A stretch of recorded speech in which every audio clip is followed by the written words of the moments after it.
Olá, mamães! Vamos dar continuidade, né, ao nosso estudo. A gente já fez a introdução, né, que só a introdução a gente aprendeu bastante. E agora a gente vai entrar no capítulo 1 do livro. E eu vou começar, ela começa com uma história, deixa eu abrir aqui, de uma mãe, tá? Onde essa mãe tá no quarto de brinquedos com 3 filhos. E a brincadeira que eles estavam brincando é um jogo bíblico. E nesse jogo bíblico, 2 dos filhos adoram, porque respondem todas as perguntas, sabem responder e tudo mais. Agora, o do meio não gosta dessa brincadeira.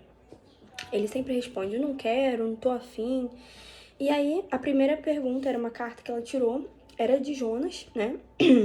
E aí, o Joshua começou a contar a história e sobre Jonas ter sido enviado, né, para servir a Deus, mas não foi obediente, acabou sendo engolido, né, por uma baleia, e Deus vomitou ele no chão, e depois disso Jonas obedeceu.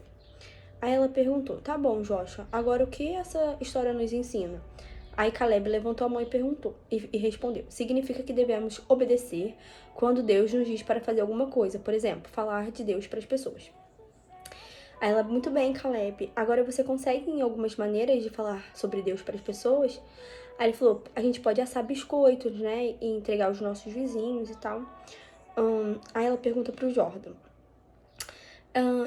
Jordan, você pode me dizer o que poderia fazer para obedecer a Deus? Aí ele, não, eu não sei. Aí, não consegue pensar de nada? Aí ele gritou, não, eu não quero. E aí ela falou assim, mas Jonas, você quer ser engolido por uma baleia, não é? Você não quer, né? Deus fala pra gente servir os nossos vizinhos. Então, se você não se comportar, você não vai ganhar nem um biscoitinho, nem a gelatina azul que eu fiz. Aí ela fala, as autoras do livro falam que essa é uma história muito comum, né, nas famílias cristãs, que a gente acaba, a frase que me impactou assim de começo foi que, em um esforço para ensinar a Bíblia aos nossos filhos, frequentemente a gente usa essa história, as histórias da Bíblia, como uma maneira de forçar a obediência, né, e que isso tá errado. E a gente acaba esquecendo do quê? Da história do Evangelho.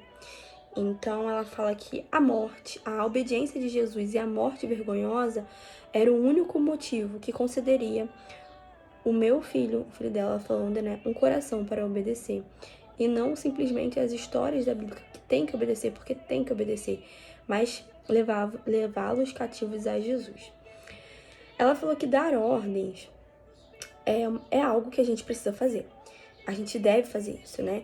Mas não deve ser o tema principal do nosso ensino. O tema principal do nosso ensino sempre tem que ser apontado para Jesus Cristo e a obra que ele já realizou, e não que ele vai realizar. Se você fizer isso, você vai ganhar isso. Se você fizer isso, Deus vai fazer isso. Não. Deus já realizou, Deus já o ama.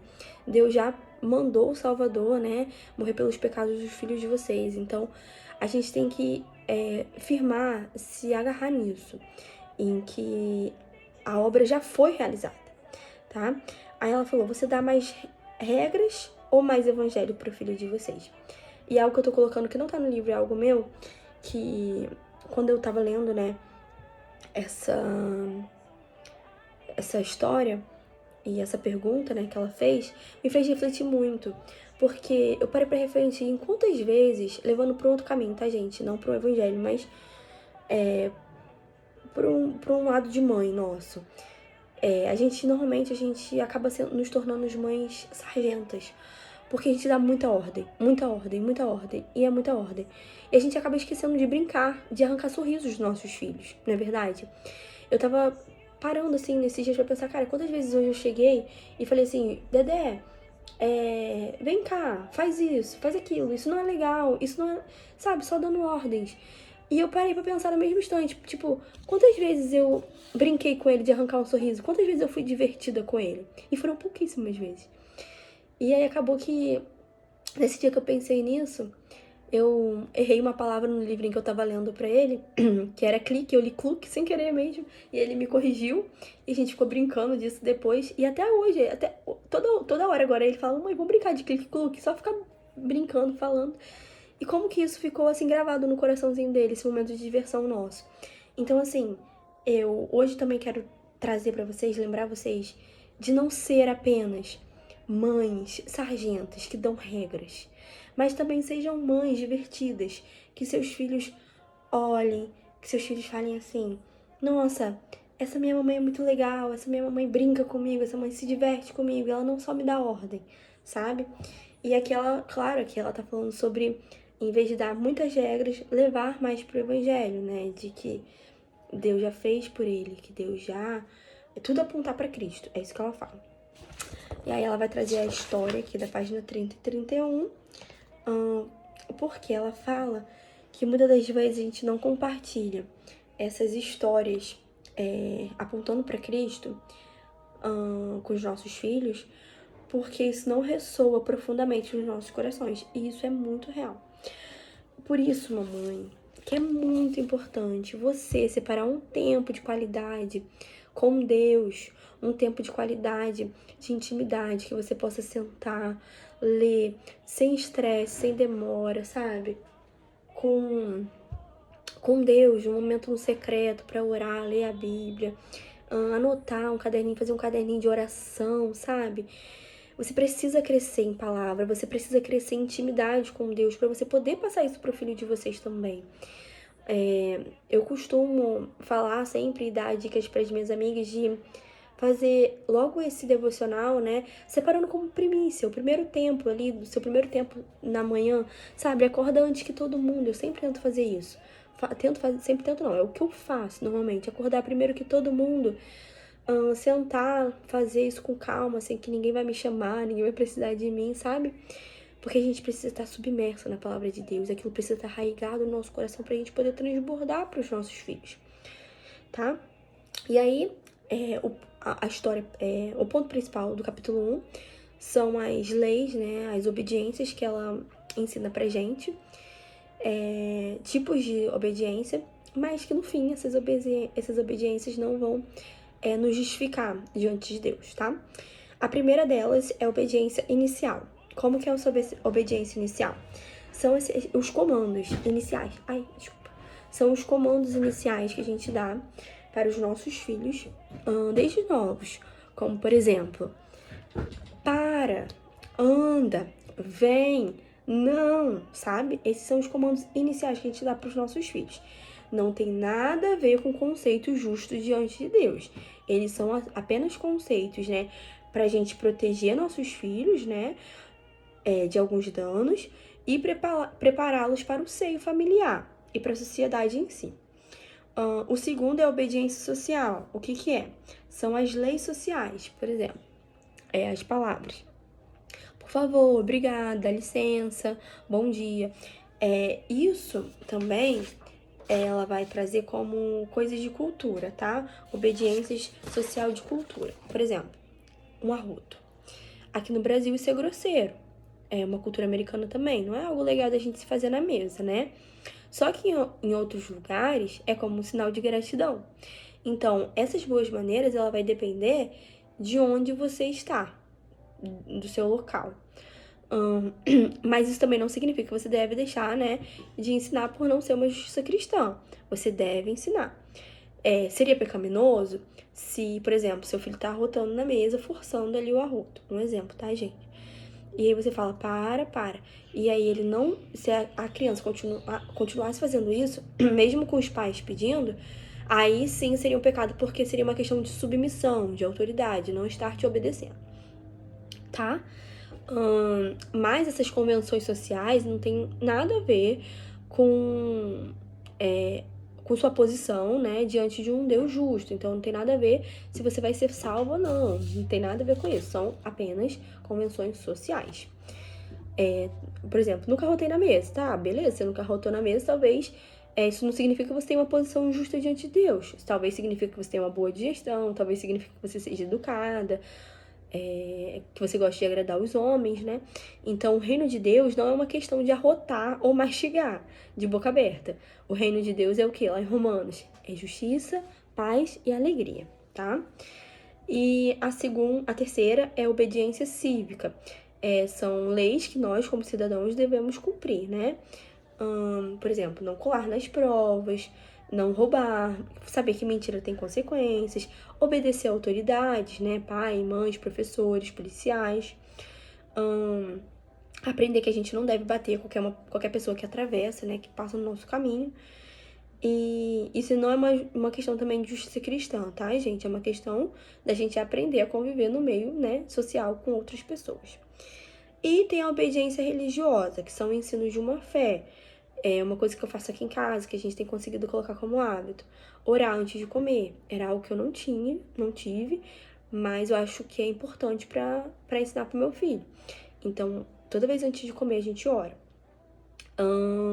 Ficar em silêncio quando tá orando. Isso também talvez é um ensino de uma vida, né? De fé. Ofertar, ler a Bíblia, ensinar o filho sobre natureza, orar, né? Para a presença de Deus, levar os nossos filhos à adoração. Tudo isso são ensinos de uma vida de fé que a gente deve fazer. Mas também não está relacionado com o que significa que seja fruto de uma fé salvadora. Não, também não é uma fé salvadora. É apenas ensinos de uma vida de fé, tá? E dizer para a criança que Deus está feliz e satisfeito com ela por ter fechado o olho na hora da oração, por ter ficado quieto, por ter lido a Bíblia, por ter ido à igreja, é falso. Ela fala, é falso e perigoso. Cuidado. Aí tem aqui a leitura, deixa eu ver, 36, 37.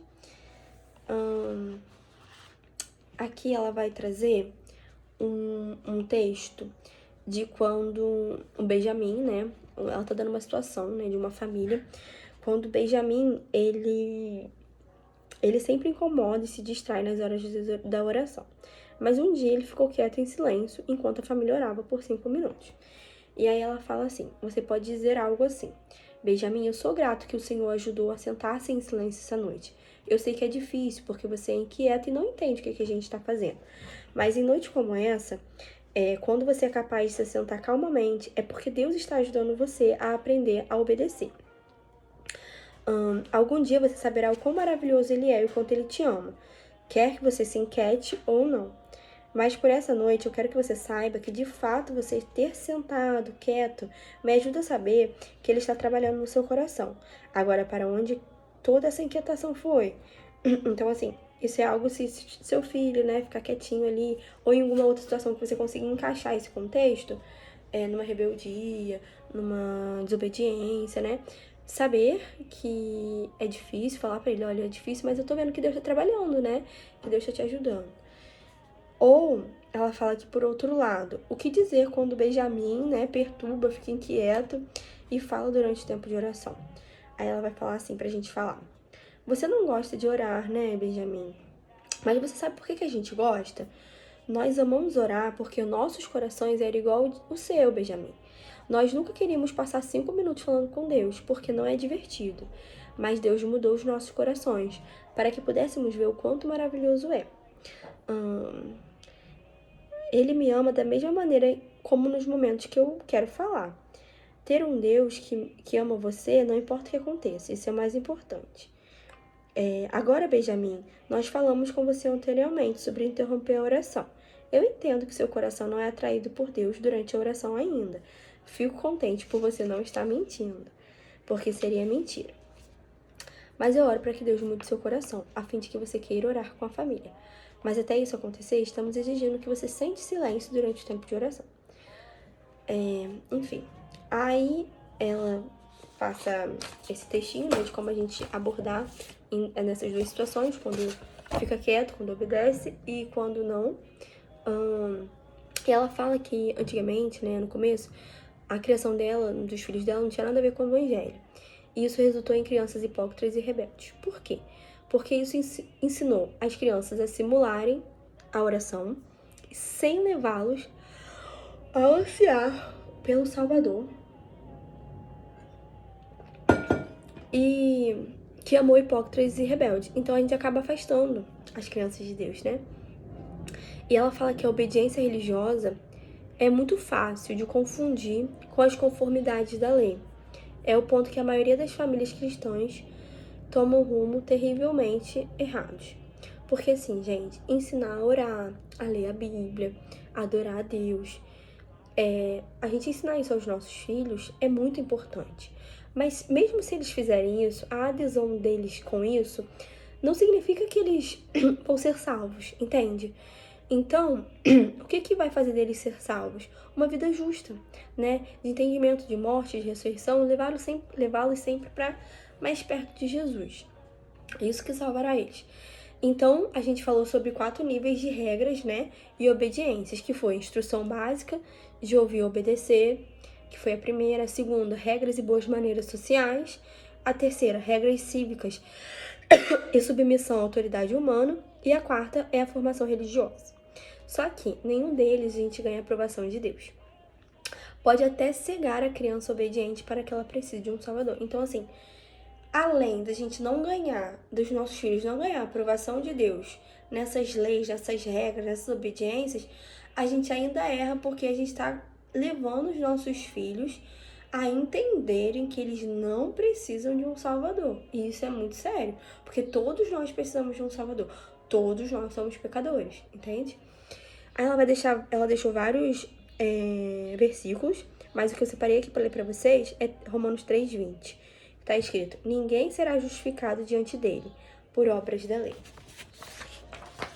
Então, quando a gente busca uma posição justa diante de um Deus santo, através de cumprimentos da lei, a gente é desligado, cortado e separado da graça e da justiça que é oferecida por Jesus Cristo. Isso é muito forte, gente. Eu vou ler de novo para vocês. Quando a gente busca ter uma posição justa diante de um Deus santo, através de apenas cumprimentos da lei, a gente é desligado, cortados, separados da graça e da justiça que Jesus Cristo ofereceu para nós. Consegue entender isso?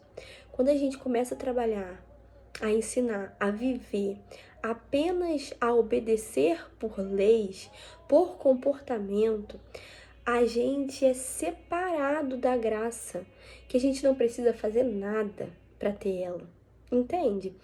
Então, a gente acaba falando: não, Jesus, o que você fez não precisava, porque eu sei me comportar, porque eu sei agir, porque eu sei o que fazer, entende? E não é assim, porque a gente precisa da graça. Porque a gente precisa da graça, da bondade de Deus. Aí ela vai falar, ela deu Mateus 22, 36 ao 40, né? Que os mandamentos mais importantes, que é amará o teu Deus de todo o seu coração, toda a sua alma e entendimento. E segundo, amarás o teu próximo como a ti mesmo. E ela falou que a gente nunca obedece esses mandamentos simples, né? A gente, na verdade, sempre queremos amarmos a gente primeiro, né? Amarmos a gente mais que Deus e mais até que os outros, né? Então, a gente está sempre erguendo ídolos no nosso coração e adorando e servindo esses ídolos. Então, sim, a gente precisa dar a lei de Deus para as crianças, ensinar, né? Dizer que Deus manda obedecer, sim. Mas antes de terminar esse ensino, dá para as crianças a graça. Explique de novo, de novo, de novo a bela história de salvação, até inculcar isso na mente delas. Tudo que não é evangelho é lei, e tudo que não for as boas novas, morte, ressurreição e ascensão de Jesus é lei que condena, quebra, gera aflição e produz fariseus. A lei é dada por uma única razão: quebrar a autoconfiança deles e conduzi-los para Cristo. Ai, que perfeito. Então, vou tentar esmiuçar mais. Ela fala que a lei é nos dada para a gente compreender que sozinhos a gente não consegue, que nós somos e seremos sempre pecadores. E por isso, nós precisamos de um Cristo para conduzir a gente. Entende? Então ela fala que a lei é dada por uma única razão: quebrar a autoconfiança. Saber que a gente não é autossuficiente, que a gente precisa de um Salvador para nos ajudar a superar as coisas, a ter um bom comportamento, a transformar os nossos corações. Ela falou que... Aí ela fala que aquele joguinho, né, do primeiro momento ali do livro, que eu comecei iniciando o capítulo, ela fala que se esse joguinho que foi feito no site de uma outra religião, mesmo sendo bíblico, qualquer pais, qualquer maternidade, qualquer educação pode fazer, você não tem que fazer isso, porque você é uma mãe cristã. Então, ela fala, se até um mormon, que é o do site, né, pode criar filhos da mesma maneira que você, sua forma de criar filhos não é cristã. Gente, isso é muito real. O jogo seria diferente se a gente se lembrar de que cada história fala sobre a graça de Deus através de Cristo e do Evangelho. Então, seria um jogo para qualquer pessoa. Como não precisava ser uma história bíblica, poderia ser qualquer outra história, né? Por quê? Porque qualquer um usa. Mas para ser diferente, para ser um jogo cristão, para você conduzir essa maternidade, você precisa de quem? De Cristo, de Jesus, né? Então, ela vai falar que a história de Jonas não fala sobre ser obediente ou enfrentar as consequências. Olha como isso é muito importante. A história de Jonas vai falar sobre um Deus misericordioso, tanto para um fariseu, né, não amoroso e religiosamente hipócrita, que foi Jonas, porque ele era um fariseu, mas ele não amava, não queria levar a mensagem de Deus, né, apenas religioso, quanto para os pagãos violentos e religiosos. Então, Deus, ele é misericordioso, tanto para mim que sou cristã, quanto para outra pessoa que não é. E isso que a gente precisa passar para os nossos filhos entenderem. Que mesmo se eles continuarem com comportamentos ruins, eles ainda serão amados por Deus. Não vai ser por isso que Deus não vai amá-los. Entende? Eu acho que eu acabei. Então, a história fala, né, sobre a capacidade de Deus salvar almas e nos usar, mesmo quando a gente desobedece. Que é uma história sobre a misericórdia de Deus. Por quê? Porque aquele povo de Nínive não merecia, mas Deus enviou uma pessoa. E Jonas também não merecia ser salvo da baleia porque não queria obedecer a Deus. Mas Deus é o quê? Misericordioso com os dois, com o povo e com Jonas.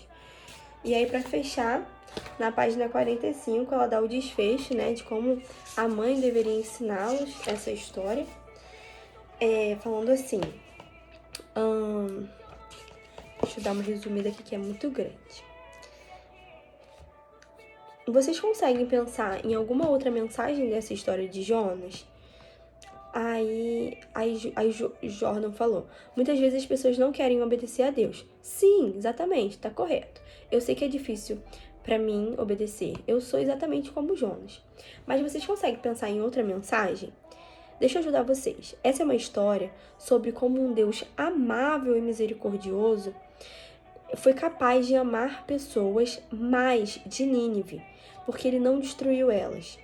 Eles fizeram elas crerem na mensagem que Jonas lhe disse, mas ele também foi amável com Jonas, mesmo que Jonas não amasse seus próximos, que era o povo de Nínive, né? Deus não deixou que ele morresse na barriga do grande peixe, apesar de ser o que ele merecia. Em vez disso, deu outra chance e continuou a lhe dar chance, mesmo que Jonas realmente não amasse a Deus ou sua natureza misericordiosa. Deus dá muitas oportunidades para a gente obedecer, porque Ele nos ama. Deus mostra como Ele nos ama, porque o seu Filho amado Jesus passou 3 dias num lugar muito escuro, exatamente como Jonas. Ele passou 3 dias em um túmulo após morrer pelos nossos pecados. Mas então Ele ressuscitou, para que a gente pudesse ter bons olhos de Deus e contar a outras pessoas o quão amoroso Ele é.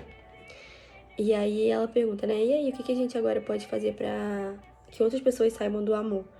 Aí, né, assar biscoito, levar para os vizinhos e vamos fazer isso, vamos celebrar. Então, gente, olha como que a gente, muitas das vezes, a gente não se atenta a esse olhar em levar as histórias mais específicas para um Deus e não para uma obediência, não para uma lei, né? Que a gente está ensinando, viu? Jonas foi engolido porque não obedeceu. Mas a gente esquece de, olha, Deus é tão misericordioso que ele tirou Jonas da barriga do peixe. Mesmo que Jonas não amasse a Deus, não amasse aquele povo, não cumprisse, né, o que Deus pediu. E Deus amava muito aquele povo, os pagãos lá de Nínive, mesmo eles não amando a Deus. E Deus ainda fez eles crerem na mensagem. Olha como Deus é bom conosco. Mesmo a gente sendo boas pessoas e as pessoas ruins, Deus nos ama. Tá vendo a diferença das histórias? Então, esse capítulo é pra gente entender a diferença de levar nossos filhos para a lei e de levar nossos filhos para a misericórdia, bondade e graça do Senhor. Foi um capítulo muito assim, que me fez pensar quando eu li a primeira vez. E agora também, lendo de novo para poder trazer para vocês. É um capítulo que a gente para e analisa, né? O quanto a gente leva leis para os nossos filhos e esquece do evangelho, que é o mais importante. Amém, meninas? Por aqui, acabo aqui, né? Encerro aqui. Vou trazer o capítulo 2 também, mas por hora é só. Espero que vocês tenham gostado. E qualquer dúvida, só me chamar, viu? Um beijo.